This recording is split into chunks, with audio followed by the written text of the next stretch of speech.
morning, everybody, and welcome to tonight's Monday night panel. Sorry we're slightly late. Tonight we've got Matt, James and Mark on to talk about Saturday's loss, but it was a good actual performance and the atmosphere was absolutely tremendous. So we can hopefully have a result tomorrow night. Just one thing that I want to say, if you were on the live chat with Rob Angus a couple of weeks ago, our new CEO, you'll remember we had an enormous amount of questions that we couldn't possibly get through. So what we agreed with Rob was that we would actually collate them all, send them to the club, they would answer them and respond. They actually did that last week and they're now up on our website. So if you want to have a look on there, please do. Any questions, of course, come back to us. So without further ado, we'll carry on. I'll pass over to Vic. Any questions you have tonight, just leave in the comments. Okay, thanks. Here we go, Vic. It's all over to you. Chris, thanks very much indeed. And I think we are now live, so that's good to know. So let's say hello to Matt, hello to Mark, and hello to James. Thank you very much, Dee, for joining us, as always, on a Monday evening. Let's talk about the first game at home then, Matt. A great deal of anticipation, 9,500 people there, fabulous atmosphere. You want to get off with a win. Sadly, that didn't happen. It does happen sometimes, doesn't it? Yeah, and as you were saying, everything sort of exaggerated because of such a long wait to get back to the county ground in front of fans. So, the players would have been really up for it. The fans obviously were, nearly 10,000 turning up. So it's a game they would have been desperate to win. The performance was okay, but unfortunately the result didn't follow it. But at least with the result last week away at Scunthorpe, it's not a disaster to lose the first game at home. Obviously they're looking to build from that on Tuesday night with another sort of decent performance and hopefully a better result. Yeah, Mark, and I think there is this kind of leeway this season, isn't there? But the one thing that really stood out was Tyrese up front on his own struggles a bit. To be fair, he's a young kid, hasn't played many games. There's a lot of responsibility on him, isn't there? There is, yeah. I thought you looked at all the players at the end, as Matt said, and they really put a great shift in. You certainly couldn't fault their effort. Tyler included, but he is a 19-year-old lad. He is learning the trade.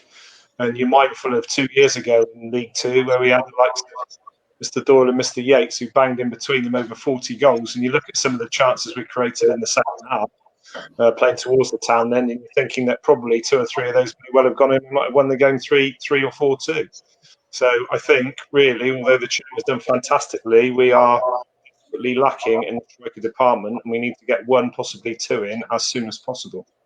Yeah, and I'm sure they're working on that, James. That is the one area of the pitch that definitely needs strengthening, isn't it? There was an incredible signing Friday night. I was out on my Walking Football Club social, and this message came through that we'd signed Johnny Williams, for goodness sake. I was kind of flabbergasted.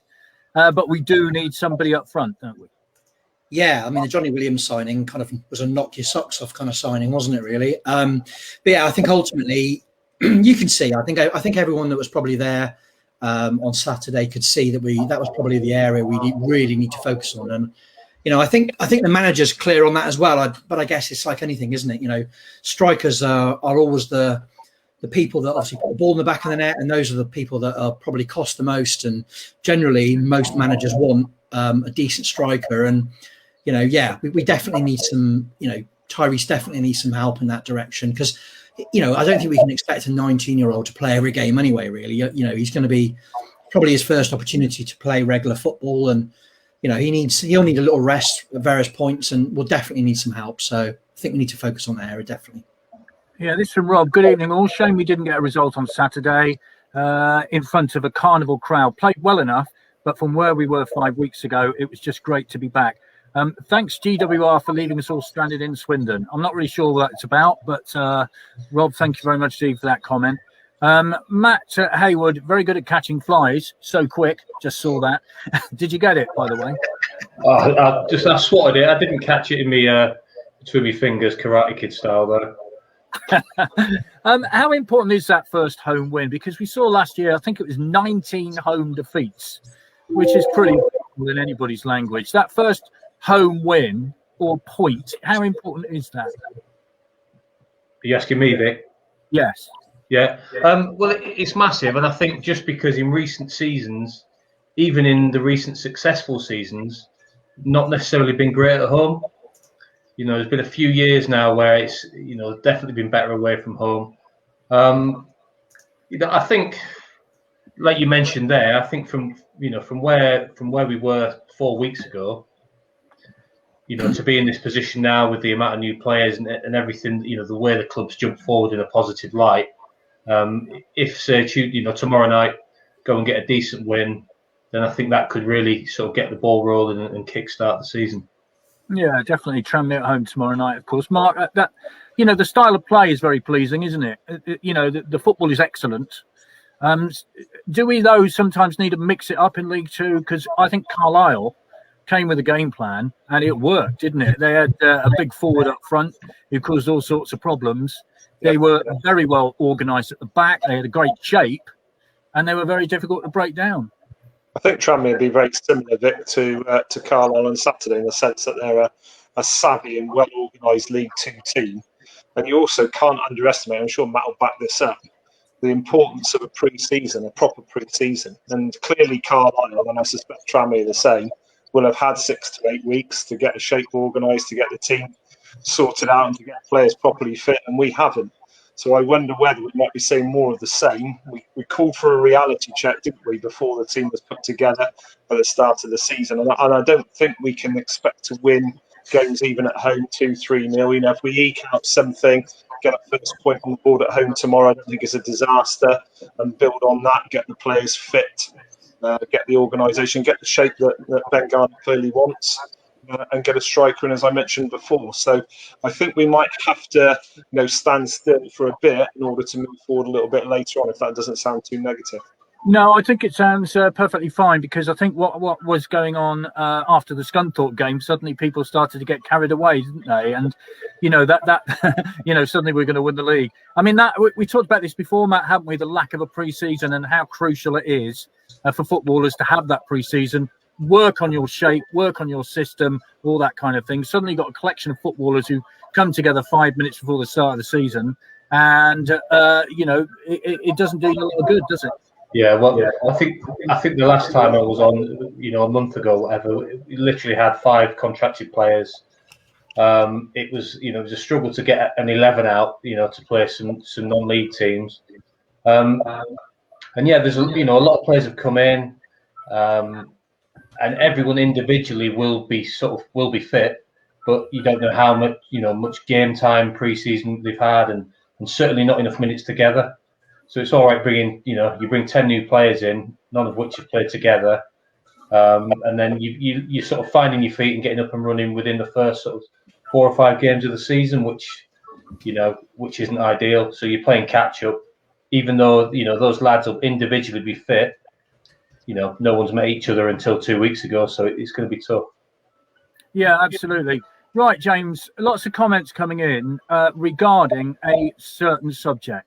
Hi there, Saturday was a great day despite the result. Just one issue was our terrible PA system at the ground. Will this be addressed?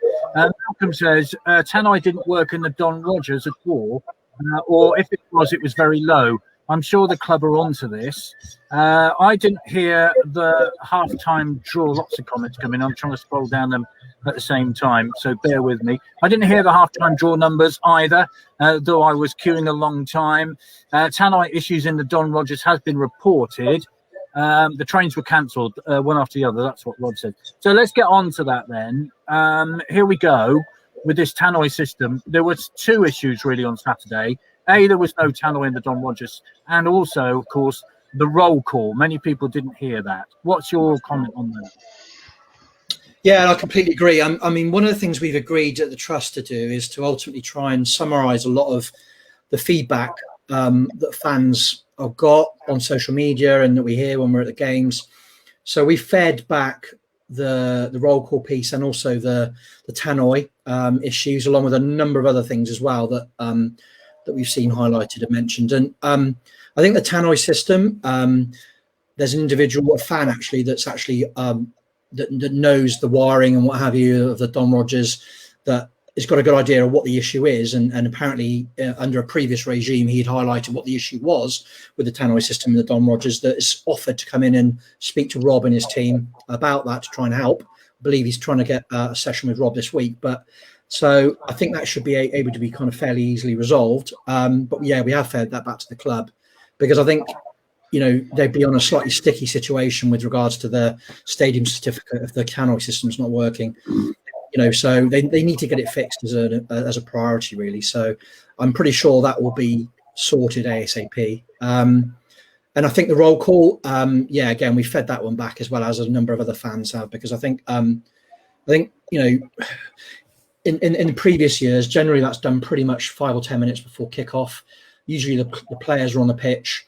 You know, usually it's done a little bit more, you know, with everyone together, the kind of stadium full largely. Players on the pitch, you know, everyone in their seats, but doing it at 2:30, I think, you know, people weren't really, the stadium wasn't, you know, probably 4,000 in there maybe out of the 9.5 that were there at kind of start of the game. You know, it wasn't really introduced very well by the Tannoy announcer. A lot of people kind of turned around and said to me where I was sat in the Arcles, oh, they've started the roll call, have they? You know, there wasn't really a formality about it. It should have been more formal than that. And I think it just wasn't managed very well. I have to say, though, I think given the time and the lack of staff the club have got, I think most things on the day went pretty well. I think the roll call, though, you know, was probably the one that didn't go so well, along with the Tannoy system. So no doubt, you know, there's suggestions we've put forward and the feedback we've given the club about repeating the roll call and doing it again, which I think would be a good thing, because, you know, as you said, you know, people in Don Rogers not actually being able to hear, and also a lot of people in the ground not actually there to just listen to the announcement of maybe one of their loved ones having passed. I just don't think it was a good.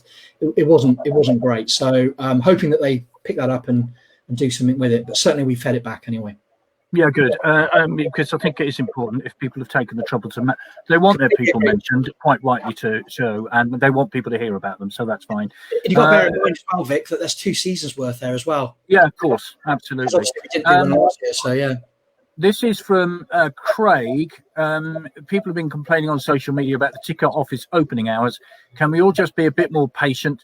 Now is not the time to be complaining about customer service when we so nearly lost our club. It was funny to see the forums go into overdrive about Charlie Austin being there on Saturday. Yes. Yeah, I saw many people saying he was about to come back. As far as I understand it, he's just signed a new contract at QPR and he was injured. So QPR are away in the north, I think, on Saturday. Charlie was actually he arrived with his agent literally as I was queuing to get in as the turnstiles. Speculation. Yeah, and literally, I had a chat with him when he was having pictures taken with fans. I said to him, "What are you doing here today? And, nice for you to be here, but aren't you supposed to be playing at Hull today at QPR?" And apparently he's got a dodgy knee, so he's injured. But yeah, as naturally with him in attendance, everyone was saying, you know, we're going to sign him. So, but no, he has just signed a new contract. He said that with QPR. So. Yeah. Right, let me go through this as much as I can. Matt, now, how long does it take, if you haven't had a decent pre-season, how long does it take to get into full fitness? Because playing games is what you really need to get up to speed with, but you need that base fitness to go into it. So how quickly, especially when you're putting all these players together, can you do that? Can you get that side working as a team? Well, it's a tough one. I mean, from personal experience, even after a full pre-season, it still used to take me, you know, you're looking at 4 or 5 games into the season before you feel properly match sharp and your decisions and your, you know, reading of the game and everything else comes in. So, you know, I would say it's going to take for the whole, you know, I mean, it's a brand new team pretty much throughout. You're going to look at sort of 5 to 6 games because as well, it's a brand new manager. You know, you've got to get on board how the style of football he wants to play, which obviously looks positive, you know, certainly compared to the dross that the manager wanted to play last year. So it's you know, the ball's going to be on the floor. They want to play football. And you're looking at, I like to say, 5, 6 games, and then everyone knows what they're doing. You've got an idea of the setup, who's playing in what positions and what's expected of you. So not ideal, but most teams in the league, don't start off sort of first game bang at it. So hopefully get at it tomorrow night, get a positive result, and then go from there. And you know what it's like with the fans. They have to be patient. And how important is that to the players that the fans are patient? Well, I think so, but it's tough because, like I say again, last time I was on, it was just fingers crossed for a club, and everyone was very sort of pessimistic, and it's survival. It'll do us next year as long as we've got a club. As long as we've got a club, we're just going to be back in the ground. It really was like that, and then all of a sudden, 3 weeks down the line, everything's new. The atmosphere, the positivity's back, and fans are like, ooh, especially with the signing on Friday night. All of a sudden, fans are like, we're going to walk this league. We won our first game away from home. We're going to win the league. We're going to be, it's natural. It's natural. So, yes, as players, you'd like to be patient, but like the fans to be patient. Sorry, but reality is that you go and win your first game. You got a new owner. The positivity's back. But it's a lot to ask. So players just got to deal with it. You've got a big crowd at home. It's brilliant. The expectations that you're going to win. There's nothing wrong with that. You've got to deal with that as a player. If you can't, then what are you doing playing football? Absolutely. And Mark, how impressed were you with the young players that came in? Romany Critchlow, of course, who got a goal. The young fullback from Aston Villa, who's been outstanding. He was very unlucky to get sending off. I mean, the dive by the Carlisle United player should have been in the Olympics, quite frankly. I mean, I'm not sure how many rollovers he did, but somebody made a comment, it saves the groundsman rolling the pitch. It was that bad, wasn't it? I mean, how impressed were you with the young players? All part of being a savvy that Carlisle were. They were savvy.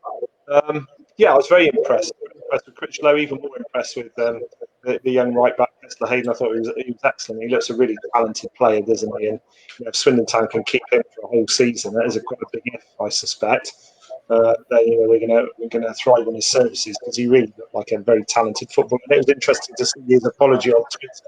That's all part of a learning curve, isn't it, for a guy who signed a 5-year contract at Villa, to be sent out to a League Two team. That's where you learn your trade, isn't it? You learn it in the League Two reaches and see how you play. I thought he did very well. Time will tell, won't it? You can't judge a player on a game or two. Judge a player over a season, see how he's done. But he certainly looks like a talent. Yeah, he certainly does. Of course, he'll be missing, I think, tomorrow, won't he? He'll be out of the game for tomorrow. Rich James says Tranmere up next. We're going to win. Let's hope so. From Craig, can you buy a Harry Kane mask for tomorrow? I'm not terribly sure he'll be joining us, but, nice thought. From Lee, considering we've had, 3 weeks to go aside together and get out there, I thought they did incredibly well. Really, we're in July for us at the moment, where they need to gel. And that's a very good point, I think. We're very early for this team to get together. Let's have a look. I think this is referring to Charlie Austin. He came in late and left early. No biggie. Still has family and friends and didn't have footy school business down this way. So there we are. Before we kicked off against Scunthorpe, it was stay in the league. If we can consolidate this season, hopefully better, then next season we can realistically go for promotion. That's from Alex Clark. Kevin says, just want to say the pitch looked fantastic. James, from your talk on in the trust, how do you think it's going? Because obviously you were very much behind Clem Morfuni in him taking over the club. He's made massive strides in his communication with the fans. He's out and about around the town.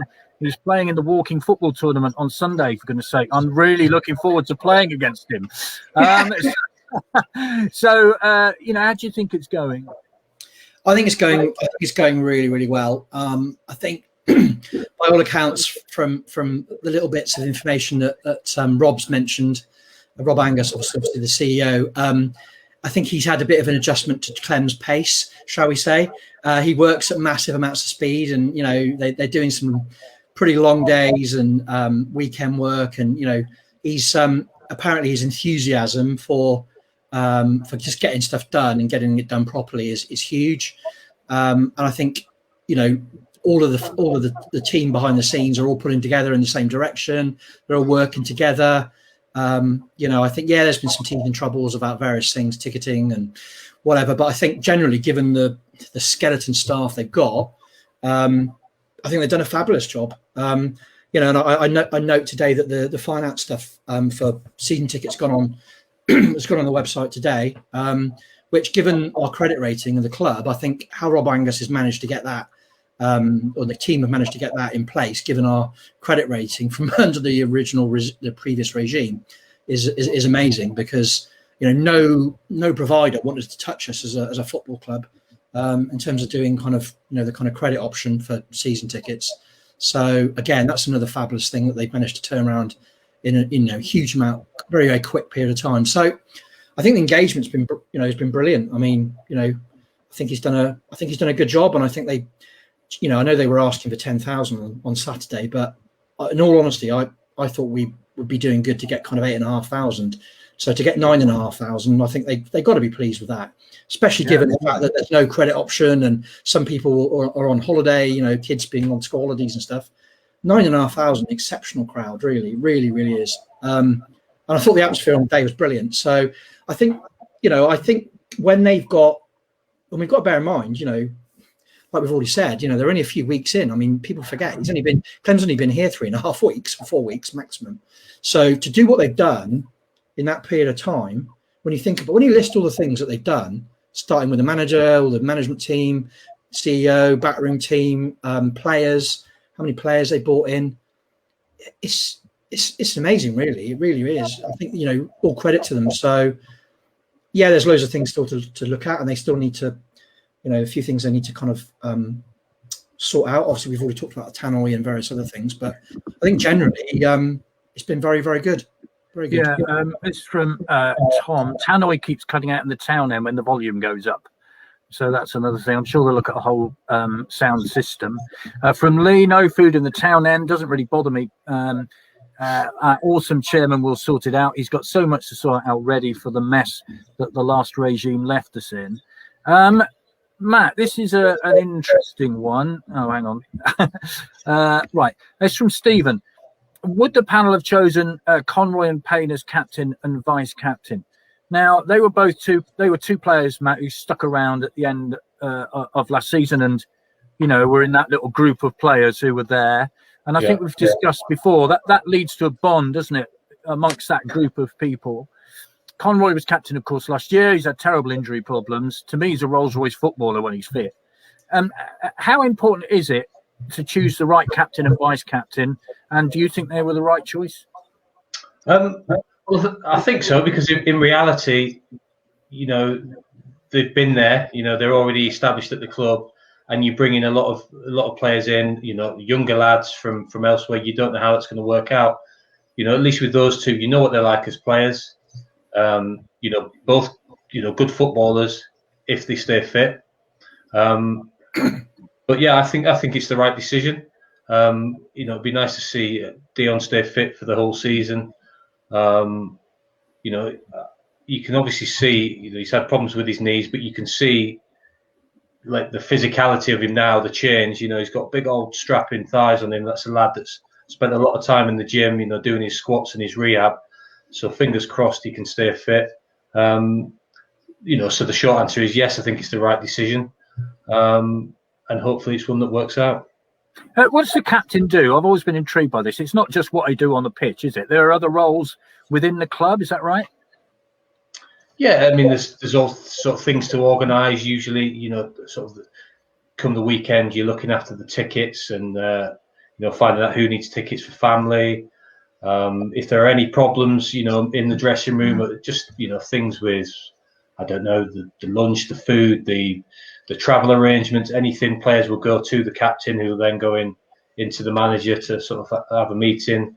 Start of the season, things like bonuses. The club will come with that's what you get if you finish top two, third to six and so on, and things like that will get negotiated between the players, and then the captain will go in and get told to sling his hook, take it or leave it, and that's pretty much how it works. Yeah, you basically get a lot of grief for not a lot of return. But yeah, fair enough. I can understand that. I mean, How about bonuses when you were there? Were they always accepted by the players, or were they chucked in the bin? I don't know if we ever got any. I think, to be fair, the season we lost in the playoffs to Brighton, I think it was pretty much all or nothing. You know, top six. If you're in the playoffs or the automatic, the bonuses were actually quite decent. Anywhere else, you didn't get a thing, which is fine. I think that was actually negotiated by the players. You know, there was a scheme. If you're in, you know, back when I was playing, if you're in the bottom half, a win gets you nothing, which is fair enough. You know, top half you get a bit, and I think we sort of they came with that. You know, 1 to 12, and we said scrap that. You know, we want top six to be this, and they sort of said, well, yeah, all right, means you're doing well, so they don't mind giving you a win bonus then. Fair enough. Mark, what about you? Where do you stand on this, Conroy and Payne? I have to say, Payne's been fantastic. I've seen all 3 games so far this season. I mean, he's been terrific. And you know, never stops. You know, the bloke's everywhere. So what about your thoughts on this?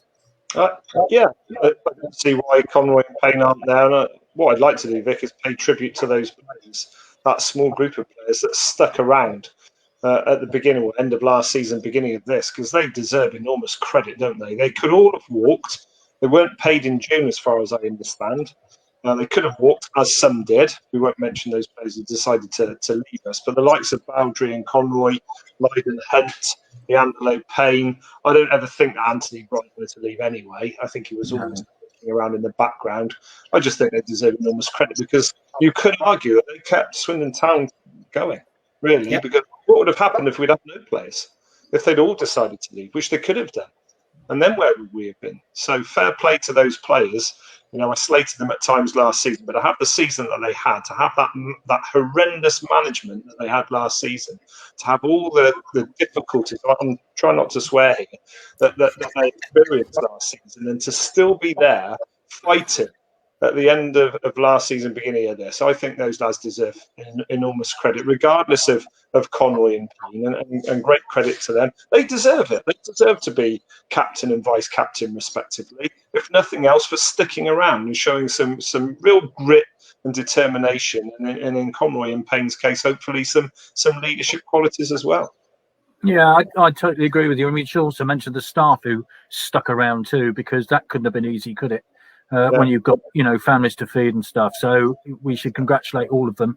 The roll call was published for 14:45. I felt ashamed for myself for ambling up the steps in the Don Rogers at 14:30 with my cap on, not knowing the roll call was going on. I think many of us were kind of doing the same thing. Probably might be an idea to remove the fencing around the burger van in the town end. Could not really tell who was wanting a burger or a cigarette. Fair enough. I just looked on the STFC website. The finance option is not there for season tickets. I think you said it was, James. Is that right? Has that suddenly gone on there today? Maybe they removed it then, because I think it was earlier. Right. Okay. Yeah. Anyway, Conroy and we'll maybe check that out. Conroy and Payne. Then, what's your thoughts on that? Do you know what? I agree. Pretty much with everything Mark said, really. I think in terms of captain, some people said Conroy was too quiet last season and not necessarily the right material for a captain. But when you hear some of the things that Sheridan was saying to him, and really, you can understand why we were so poor last season. Every player's confidence was absolutely shot to pieces, really was, and. You're not going to be at your best when your morale and confidence levels are so low because you've been slated so many times by an inept manager. That essentially what went on. So I don't really kind of agree with that. I think Conroy maybe isn't as vocal as some of the other players, but I think he leads by example. And I have noticed so far this season in the first couple of games that he is more vocal. Under the new manager than he was last season. So, I think that tells you something. The only thing I would say is I was hoping Grant was going to be involved as a vice captain, because I think that man is, he's everywhere. I think he's back to his best this season. He really is, and I think he makes when he has been the captain on the odd occasion. I think he's done a great job, and he leads by example. And I think a lot of the people say, you don't have to be a captain to be a leader, and I agree. I completely agree with that. But I think it would have been nice for him to have been recognised as someone that was on the captain's list or vice captain's list. But I know the manager's looking to do this leadership group, which he's talked about, so hopefully Anthony Grant gets involved in that, because I think he deserves to be. Yeah, I'm sure it's a bit like if you're leading a test side, don't you? You rely on your senior cricketers to lose against India in a test match. There, let's have a look. Totally agree with this from Joe. Totally agree with Mark about the players and staff who stuck around. Big thanks to them all. Well done to the ground staff. The pitch looks fantastic, and the work done on the ground is great. Look at the north stand. Wow, massive. Thank you to the fans that spent their time to clean the stadium. Come on, you Reds. Yeah, and again, the volunteers, the work that they've done in the build up to the new season. We should say thank you very much indeed for doing that. Matt, a lot was said about how the players were treated and shouted at from the sideline. The opposite point of view would be, suck it up, you footballers, get on with it. What would you say to that? Yeah, I mean, it's easy to say that if it's happens every now and then, or if you're having an absolute stinker or you're not putting the work in. Everyone has a bad day, including managers. You get out of bed the wrong side, and you want to slate someone that day, but it went on, and it was very public. Obviously, with no noise, everyone could hear things that were said publicly. In press conferences, post game, criticising players. It's always been one of those things that if you got something to say to your players, or you have it out in the dressing room, it doesn't come out in public. But game after game, he'd come out, criticise, and even if Conroy was captain, he'd criticise him, then drop him, then and after a while, it's hard to keep sort of going as a player under those circumstances. So, I think it's Sheridan was a bit of a one-off situation. I don't think anyone improved or came on as a player under his manager. And for those lads that are still at the club now, it will feel like a completely different club. To have a new manager in, so just the positivity and everything back, and not to have someone so negative, which is what Sheridan was. He never came out with anything positive. I don't think, even if you hark back to his the photograph of him when he signed taking the job, he looks a miserable sod then. So. Well, so there's nothing, there's nothing good to say about him, and nothing good to say about his time at the club. And luckily it's in the past, and moving forwards, those lads still there. Conroy must feel like to be given that confidence, and to be captain and to be said he's not so vocal, but when you're getting slammed from your manager and you're not playing the best yourself, to then come out and be vocal to others is not an easy thing to do when you're not confident in your own performance, and you're not getting confidence from your manager either. So, fingers crossed, moving forward, a lot more positive. Yeah, I think many of us will remember that ritual humiliation when I think it was 5 players were dragged off at the same time against Gillingham.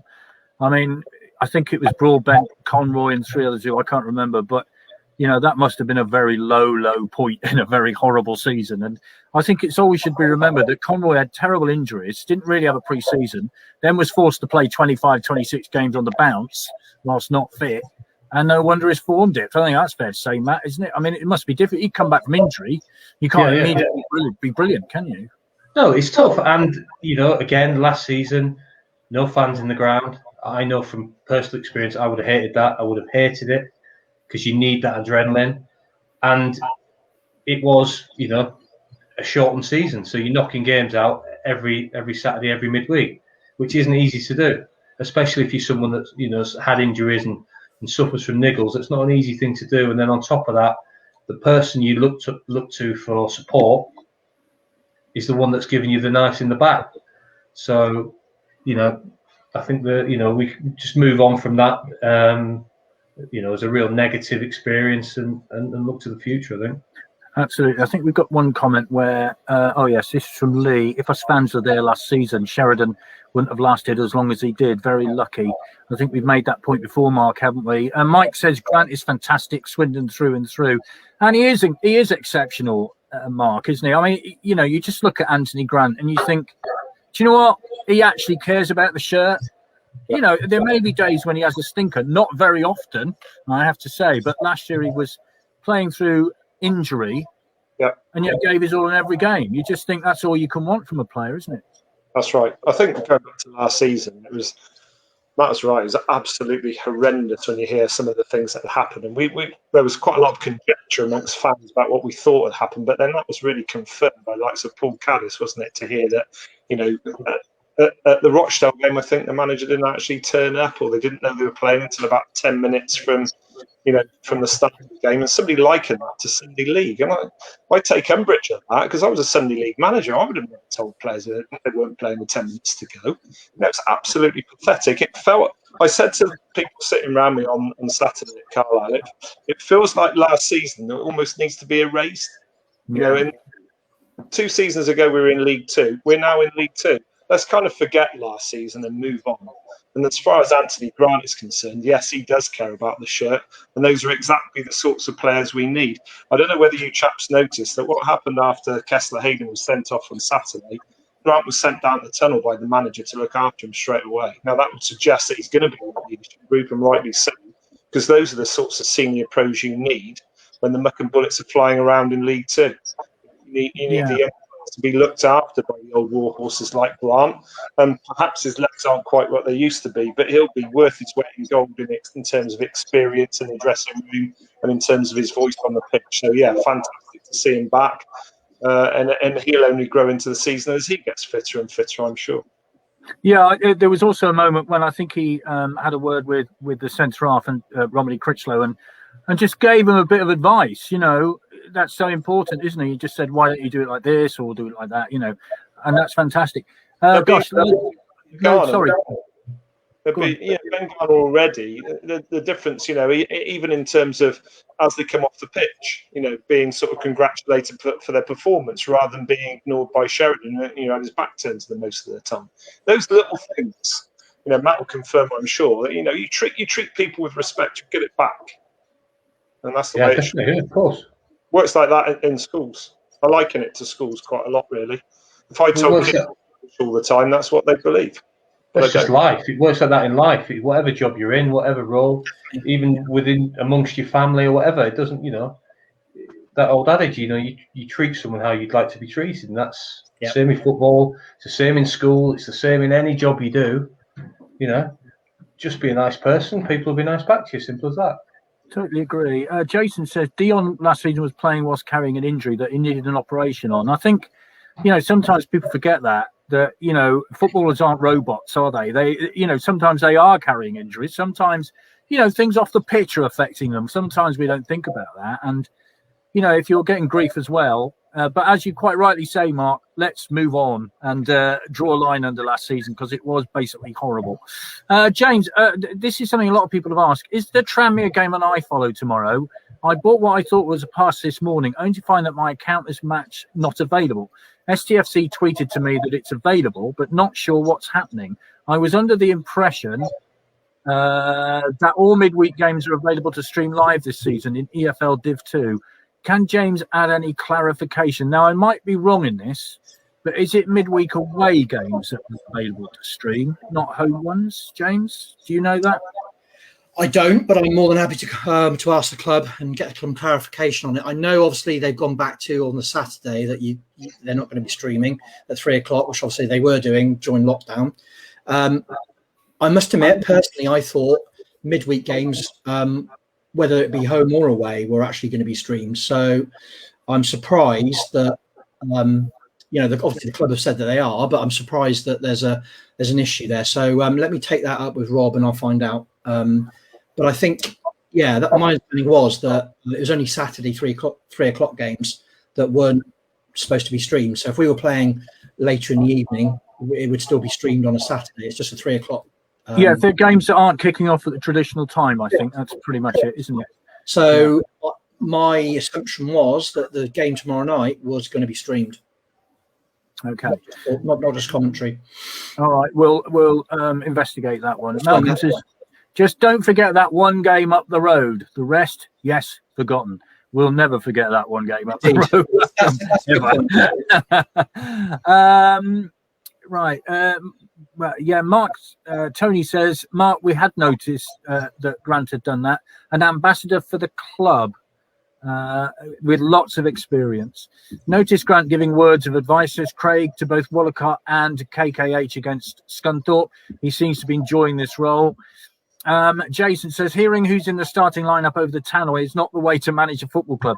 Sharadactyl should never be let near a football club again. Terry says, who's playing in Clem's walking football team? I don't know. I'll let you know on Sunday. Are you?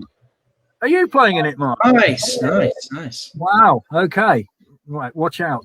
Team from Devon's coming up. Sorry? And Anna, as I understand it. Is she? Anna Turse is playing it. Marvellous. Excellent. Really looking forward to it. So that's 3 people then. Right, that's fine. Sorry? Be fouling everyone, so watch out for her. Yeah, okay. I've got my shin pads. Yeah, Matt, how about that?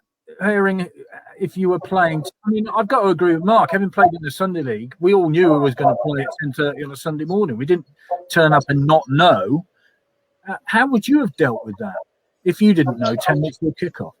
I mean, we're literally talking, you know, because I think what time the team sheet goes in, an hour? So, I mean, I've been at different clubs where some clubs you find out the night before, sometimes you find out in the morning, but quite a lot of the time, you know, I've been in dressing rooms where you find out an hour and a half before kickoff. You know, the difference is you've got a good idea, you know, bar maybe one or two players might think they're starting or might think they're not. But yeah, it's not the way to, you know, to run a dressing room really. If you want everyone on board, you know, what's the harm in, unless you've got no idea what your team's going to be, and you just, you know, you're giving yourself as much time as possible to sort of try and figure it out. But, you know, I've never thought there's a benefit to keeping it, you know, to an hour and a half before kickoff to let lads know. No, fair enough. What would you prefer the day before then, so at least you're settled and you know?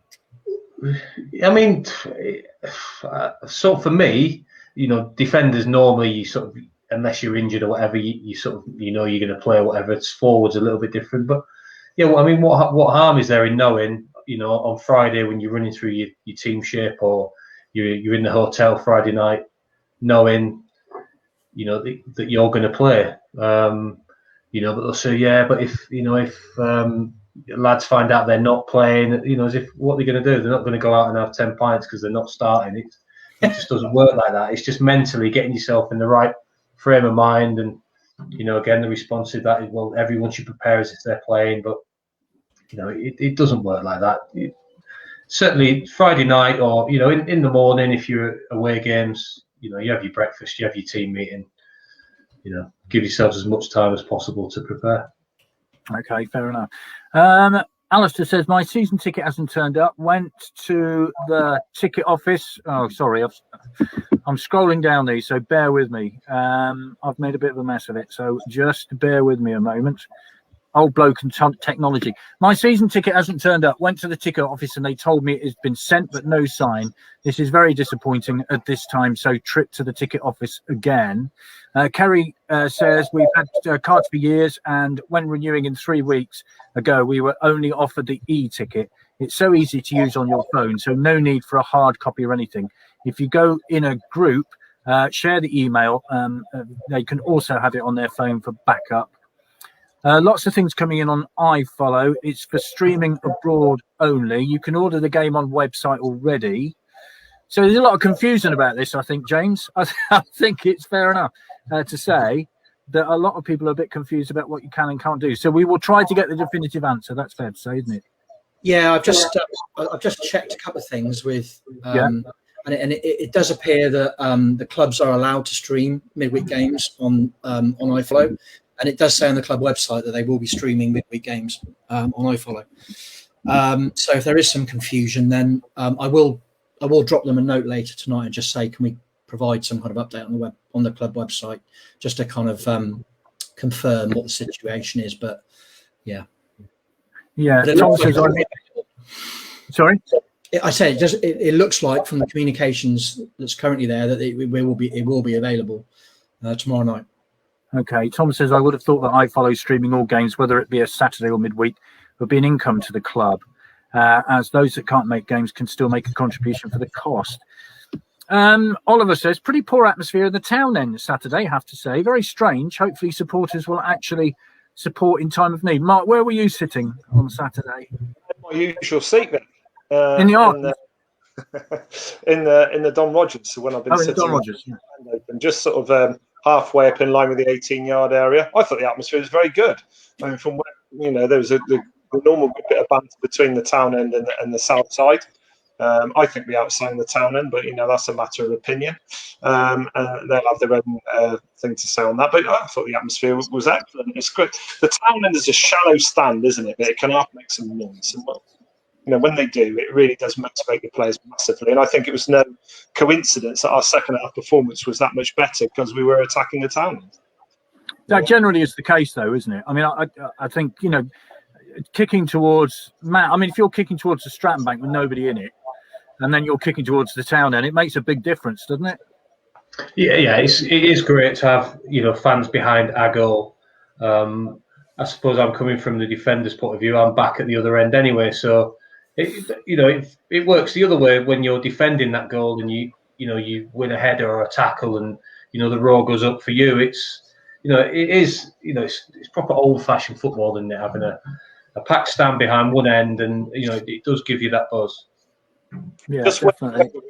I just wonder, Vic and James, whether something can be done about Stratton, because let's face it, apart from the likes of Bristol Rovers and perhaps one or two others, that stand is going to remain empty for the majority of the season. So I wonder if the Trust and/or Clem are looking at selling cheap tickets as we've done before, so that we can have two ends full rather than just the town end. There's something being done about that or looked into, do you think? It's funny you mentioned that, Mark. No, it's we're working with a club on a proposal for the for Stratton Bank, very much along the lines of what you just said, really, along the lines of cheap tickets for kids, maybe looking at kind of our NHS and other kind of services, emergency services, etc. So yes, we're looking at it. We're looking to meet with the club. We're going to put a proposal together and meet with them over the next kind of few weeks and see what we can do. Because you're right, it's really only going to be like the Exeter and Bristol Rovers and maybe a couple of other, a couple of other games where the away following might be quite large. That really they'll want the bank for away fans. But I think all the other games largely can be used like we've done in the past, where we want to bring in younger fans and all that kind of good stuff. I think some of the facilities on the bank are not very good. So one of the things potentially we would look at doing and helping the club with is working on, improving some of those facilities like the toilets and the catering and all that kind of stuff. So it's a current active topic of conversation. So yeah. Okay, fair enough. Not allowed to stream games or televise games between 2:45 and 5:15 on Saturday, says Chris. That's a 3 o'clock kickoff on a Saturday thing. Yeah. Kevin says we are after a forward or two. Who would the panel think could do a job, Matt? All right, we've got a transfer budget of 100 million. Not anybody that might stick in your mind. Do you think we bring him in and it might do a job for us? I don't know. You're putting me on the spot there for a name. Yeah, absolutely. Yeah. I mean, I've got the general player then. What sort of player would you? The general consensus, you're looking for someone with a bit more experience. Obviously 19 years old, expected to be up there. The middleman by yourself. I look at it from a defender's point of view. When I was playing, if you were playing, two centre backs up against a 19-year-old on his own, you'd think happy days. So you need not necessarily a war horse, but someone who's with lower league experience that's gets you 15, 20 goals a season.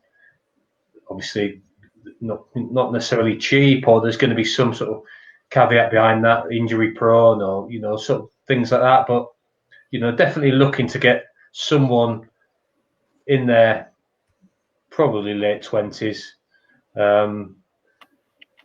But I think, still with a bit of mobility. Obviously, Pittman having left, a goal scorer, but, I was probably quicker than Pittman, I'd say. And that's saying something.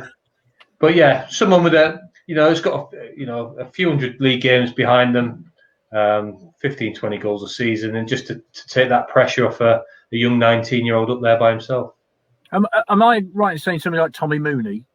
Would that be a sort of fit, do you think, at the minute, Matt? I mean, it would be, but they definitely couldn't afford Tommy's wages. I know that. But yeah, I mean, you sort of say, well, surely someone like that isn't available, wouldn't come to Swindon, in League Two. But then, looking at the signing of Johnny Williams and some of the midfield lads that they've got in, who knows? Who knows what's up Clem's sleeve? Mark, what would you agree with that? Kevin says just need a forward or two to complete the team. Wonder if they're looking in National League for players. There are some good players there. I think Peterborough found some hidden gems. What are your thoughts on that? Well, I think the same as Matt. I think we said at the start of this programme, we do need some strikers. I was doing a bit of research before we came on air about the strikers we had when we last went up from League Two. The Sturrock years, I think it was Peacock, Robertson, Core. Under Paolo Di Canio, it was Paul Benson and Alan Connell. And then obviously with Wellens, it was Doran Yates. Now, I think we definitely need, like Matt said, a 15 or 20 goal striker just to get us to mid-table, let alone up to the top 7. So, I think it's essential that we get somebody who's going to knock the goals in. We can all see players chipping in, like some McCurdy, perhaps Simpson himself, maybe 6-8 goals a season, but you definitely need the likes of somebody else. If Jose's name's been mentioned, whether he could come in and do a job. I don't know if he's playing at all. Somebody with a proven track record in the lower leagues. But you're going to be lucky to find the likes of Doran Yates again, aren't you? You look at Joe Yates now. He's a Championship footballer. He's probably worth 3 to 5 million. He's a quality. I think if you look back at all the successful seasons Swindon have had over the last however many years, there's always been a double act up top. Yeah, very always, true. Always, one gets 25, the other gets 20. Yeah. In all the promotion seasons, in all the playoff seasons, there's always been that double act up top, and it's why they get paid the most money, because it is the hardest thing to do, stick it in the net, and that's coming from someone that hates centre forwards. Yeah, Parkin, Mooney, Mays, Rowland. I could go on and on. White and Shearer, all that lot. Really fantastic partnership. I don't like one up top. I was interested to hear what Matt was saying about, 2 experienced centre halves playing against a 19-year-old forward. You're just rubbing your hands with glee because he's got no nous or experience. He might well try hard and he might well put in a good shift, but you can counter that with your knowledge and experience, can't you? So I wonder whether at times we are going to play 2 up top. Because I take what Matt says completely. Swindon's success has come with, 2 forwards playing together. Yeah. Nick says, "Where's Rob Hartley, Mrs. Punditry?" Well, I was with him on Saturday, so I know he's all right, and he will be on this panel at some point in the near future. One thing I wanted to ask you about, James, was obviously the Alan McLaughlin stand. The town end was named the Alan McLaughlin stand on Saturday, and you'll be aware that there is a sort of campaign to get John Trollope his name on a stand. The Arkles has been mentioned. What do you know about that? You're smiling knowingly. I know you are. I'm going to get Rob into trouble. No, I know that there is ongoing. That I know the club are looking at it, and I know it's something that they want to try and do.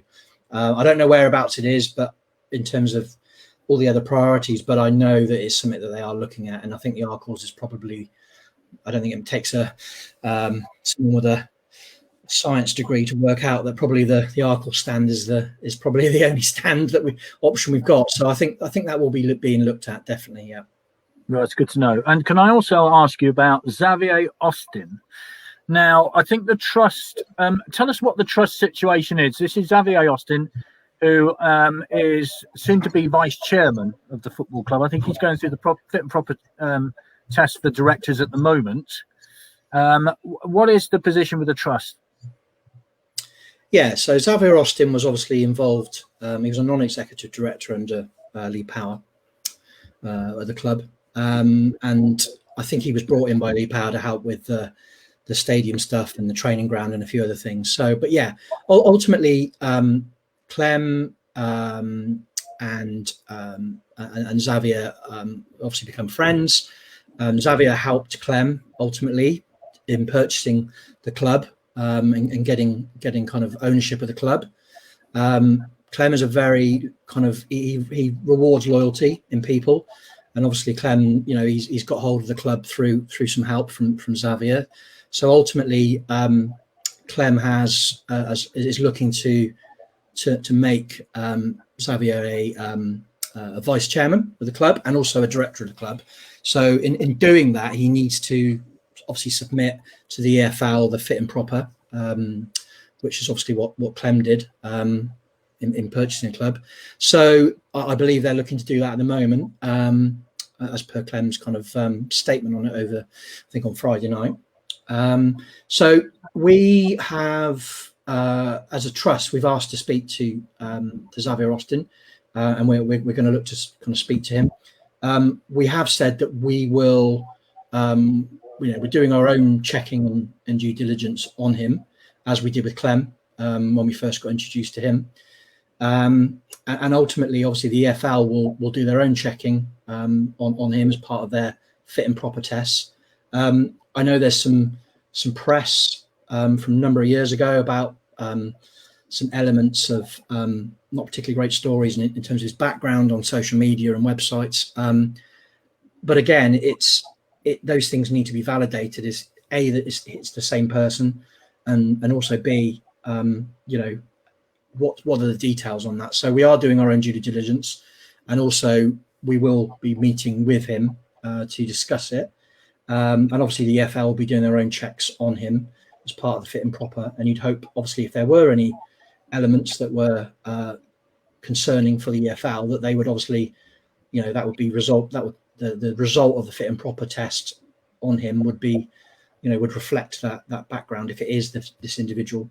So that's our approach at the moment. We're going to meet with him. We're going to do our own due diligence, and we are doing that. And also, obviously, EFL will do the same in the application that Clem's put through for him. So that's where it's at.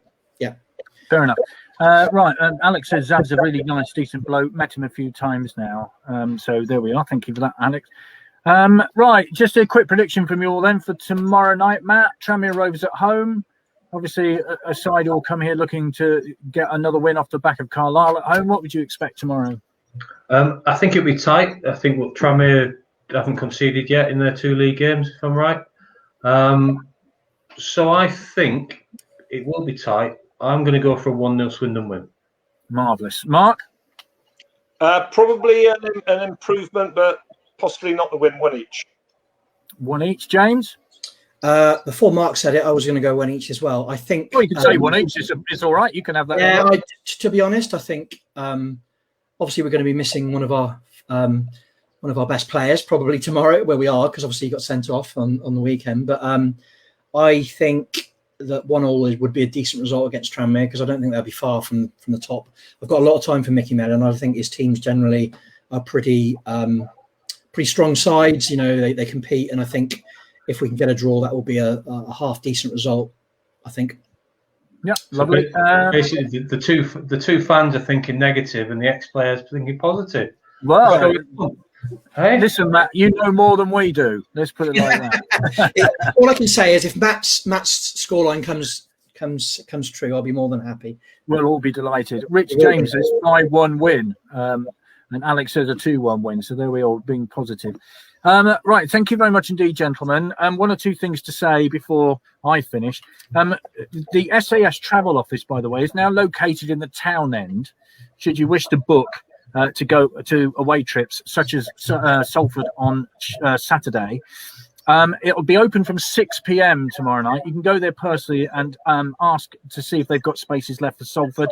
There's a possibility that there might be a second coach if there's enough interest. And I think that's worth saying. If there's enough interest, from 6 o'clock, the away travel office is open in the town end. There's a window where the old ticket offices used to be, and it says away travel above it. So there you are. There's also the email, sastravel@sky.com, and the Twitter is @SAS_travel. There is a telephone number as well. All these details are available on the Supporters Club Facebook page, so you needn't scribble this down, but it is 07535 917 872. And don't forget, on Sunday at Foundation Park, starting at 10:30, or is it 10 o'clock? I'm not sure. Anyway, 10 o'clock will do. Get there for 10 o'clock. It's the Alan McLaughlin walking football competition involving Clemmore Feeney's side with Mark Merriman in it. What better incentive could you possibly have? I'm bringing a team up from Devon. We've got Tom Jones in our team, so we're quite happy about that. Obviously not the singer, and although some of us are better singers than we are footballers, so we're looking forward to it greatly. So if you want to come along, and it's an aid of a very good cause, Chris, isn't it? So we're really looking forward to it. Yes, it is. It's going to be a great few hours, I think. I have said if they're desperate, I will put my trainers on, but hopefully they'll have all the teams sorted and I won't need to. But because she's not the only woman to play, so marvellous. And I have to say, having been to Salford on Saturday, I'll be a little tired, so that's my excuse now. Yeah. All right? Yeah. Get that in. Brilliant. Well, thanks ever so much, guys. Thank you very much. Nothing more to say for me other than walking football on Sunday at Foundation Park. So we'll be back 2 weeks tonight after the Mansfield game. So I'm sure we'll be talking about Tranmere, Salford and Mansfield. So any questions that you have, please put them on Facebook pages on the Supporters Club, or as James would say, on the Trust pages and things. So just anything you want to feedback, please do so. But thanks for watching tonight, and we will see you all again soon. Thank you very much. Hello.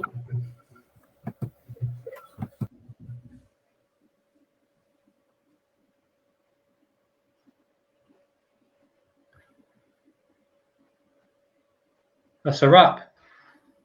I think we might still be live.